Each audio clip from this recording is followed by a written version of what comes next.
Allahu akbar jama'a. Allah abin tsoro ne kuma Allah gwanin hikima ne. Ku duba yadda gizo-gizo yake saƙa.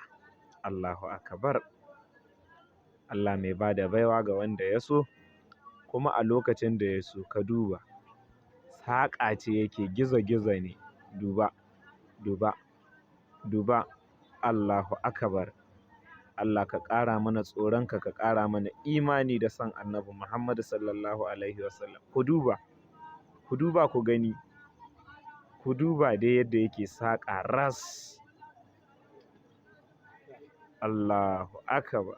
Kuna gani? Kuna gani jama'a? Kun gani ko? Allah gwanin hikima. Saƙa ce yake, gizo-gizo ne. Gashi nan. Ku duba dai ku gani. A cikin dare ne yake wannan aiki. Ba error, ba kuskure, ba komai. Wannan wata aya ce malam. Allahu akbar. Kuna gani? Kuna gani? Kuna gani? Gizo-gizo dai. Ku duba yadda ya saƙan nan kuma cikin dare ne. Kuna gani?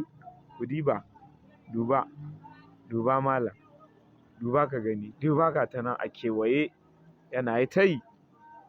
Cikin minti kaɗan kuma yayi wannan. Shine na ce bara na ɗan haska muku saboda mu ƙara gani ayar Allah, mu ƙara imani jama'a. Allah sa mu cika da imani.